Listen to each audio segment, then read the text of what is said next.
Alright, now that the song is legitimate and on top of that, stamped with a Nicki Minaj endorsement, we could finally find the poetry in Eskimo by Trinidad Killa.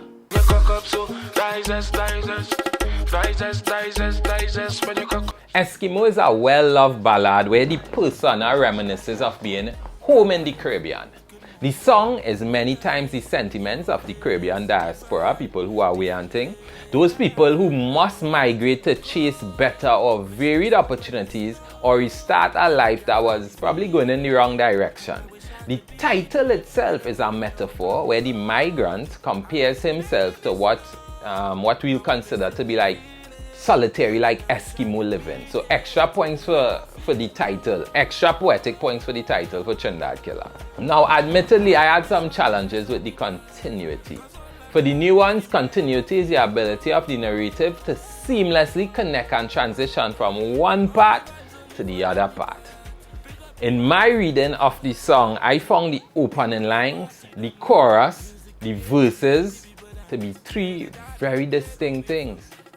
Let me go through it. The opening verse, Killa seems to be, or the poetic persona seems to be addressing a woman who's performing a dance move. When you cock it, so that Zess.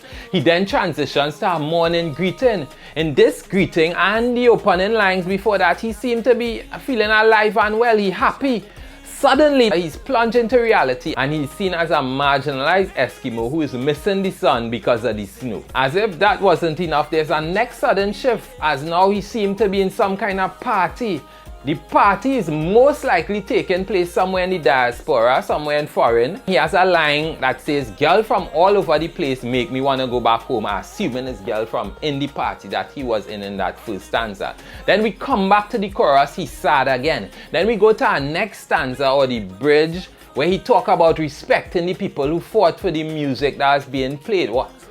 By now I wondering, alright, what music we talking about? The music in the party that I was just in that's taking place in the diaspora, the music back home where the sun is, the music in the snow, the music on an Eskimo's transistor radio? I am not sure. Now there are some threads of continuity that we could hold on to. For example, if we think of it as just, a muse, a series of muses that the poetic person are looking at and just talking, we could say, alright, but the song itself is not as tight as it possibly could be.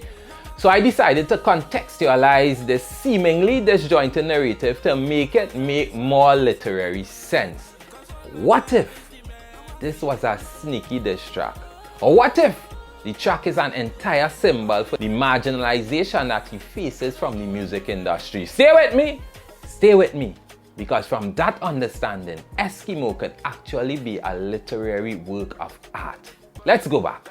The song starts with the tabla instrumental that is similar to the tabla instrumentals, which according to a guy called KG on his podcast, Talks with KG, said that tabla instrumental is a prime characteristic of Zess music or Trinidad music, and he said specifically for Trinidad Killa's Gunman in Your Hole. That song is a song. Gunman in Your Hole is a song that apparently had a tabla vibes in it. Gunman in she like that. Hold on, we going somewhere. So keep in mind that KG, he said that the tabla sample is from Zess music. That is a Zess vibes. Where is Zess? Zess is enjoyment, according to Killa in a CNC 2023 interview, and they create music out of the enjoyment. All of it gonna make sense, I promise. Hold on. So maybe the opening line of Killa's song is a direct statement to the producers of the original rhythm that Killa Tifa did sing on originally, that this thing actually belongs to me. We into bacchanal poetics now. For those following the little rabs, like contextualize it, right? Trinidad Killa first released the song on a rhythm called the Big Links rhythm, and he apparently had no permission to do so. In that same podcast by KG also said that in addition to tabla, the name Big Links and the logo they used for the Big Links was derived from Trinidad and Zess culture. So Killa starting the song with Die Zess could be more than a random ad-lib, but a reminder to the producers of that rhythm that, hey, this is my rhythm and I could take it if I want. What an amazing start. Let's go further. We could talk about some symbolism.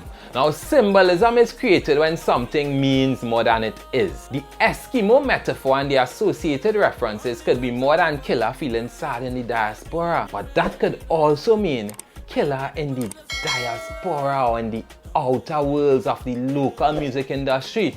Notice he says, I wish I could be there for you.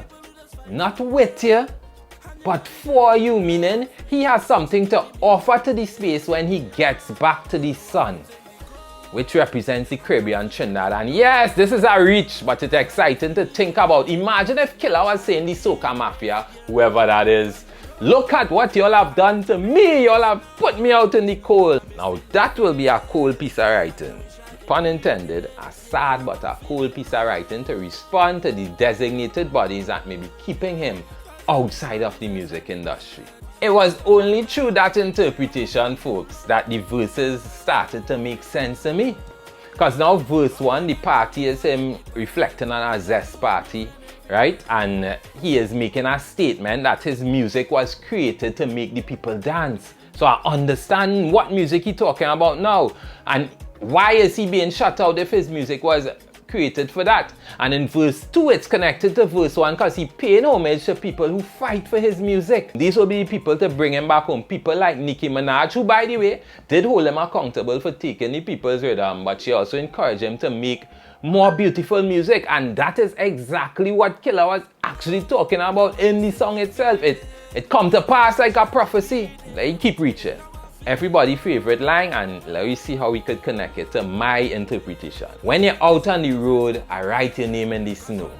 So who is that first here? Well, in the normal interpretation, it may be the people at Trinidad and Tobago who are masquerading, which is a nice synecdoche you're using here to represent a whole body of people. Or it could be his own personal girlfriend. I write her name in the snow, and in one of the versions of the video, I think I see her name written. But in my Wembanyama reach, that year is the producers who refuse to include them. He will not write their name in the snow, meaning he'll take a cold approach to them and use their rhythm anyway. Badness. Now if Killa used at least 50% on what I explained, that is the baddest local diss track I ever heard.